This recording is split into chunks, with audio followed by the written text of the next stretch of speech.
Cool. OK, it's interesting to see Postecoglou there just looking on, and you heard Michael saying that a lot was going on in his mind as he was watching there. Have these last few weeks shown just how much work there is still to do for him at that club?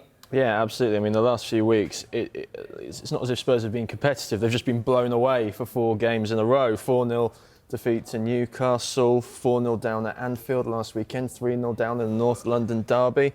And look, Postecoglou was always going to be compared to the Jose Mourinho and Antonio Conte eras at Tottenham because he has that difference to him. He brings the attractive style of play, not just the winning mentality. But one thing you could always rely on in the Mourinho and Conte eras is that Tottenham would turn up in the big games. Remember when Conte got wins against Manchester City at the Etihad, he got points at Anfield. This is just almost completely the opposite. So when they lose to Newcastle, Arsenal, Chelsea and Liverpool on the bounce, they're almost going backwards from where they were under Conte and Mourinho in the big games. So, yeah, plenty of work to do for Postecoglou still. Yeah, it's been a horrible run, really, hasn't it? I mean, it obviously puts his playing style under scrutiny, but we know that that's not going to change. And his playing style is one of the big reasons he was brought in the first place, to bring that style of football to the club. So as long as he's there, that's going to remain the same. And really, as he's said himself, I think these games do highlight the amount of work he needs to do in terms of personnel. Because remember, we're not really talking about a Spurs team that's decimated by injuries at the moment. They have a couple of injuries, but largely their squad is in decent shape. They have most of their players available, and yet they are still underperforming to this extent. So I think that really underlines the amount of work that Ange Postecoglou will need to do to get them playing in the way he wants, which will be an interesting process for the club to go through for sure. Yeah, let's talk James Maddison, shall we? He hasn't started either of the last 2 games.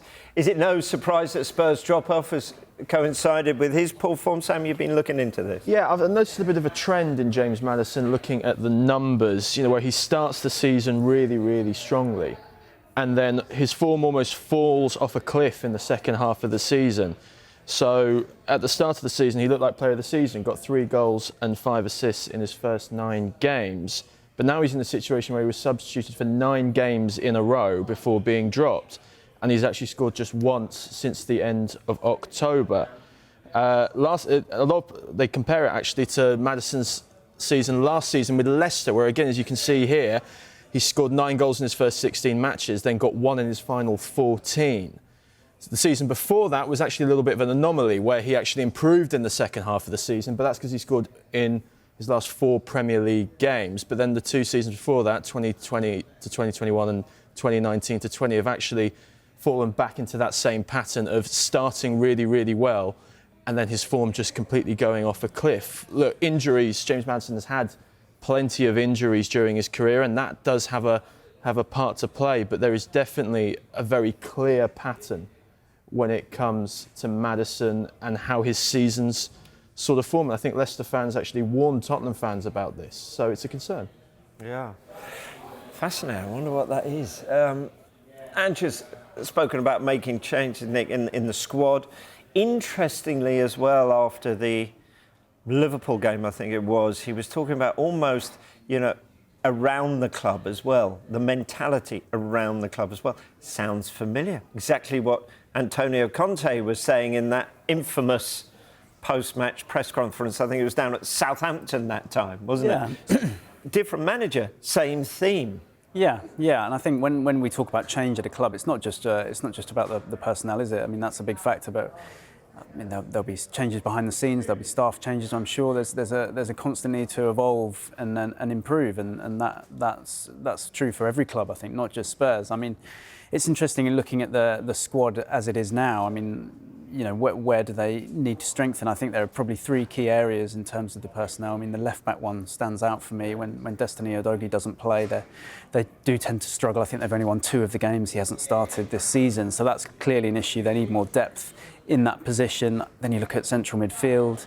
I think that's a real problem position for them at the moment. You've got guys like Rodrigo Bentancur, who's just currently unable to reach the levels he showed before his injury. He was such a big player for them, and is still such a fantastic player. So it's just a case of, can you get the best out of him again, but can you also provide more support in that part of the pitch? So that's going to be another area to look at. And then up front as well, with we have to bear in mind that Spurs lost Harry Kane in the summer, which was obviously huge. Richarlison has done well in sections of the season, and I think he does help the team in terms of giving them a target man, you know, someone to play off, someone to hold the ball up, even if his finishing is inconsistent.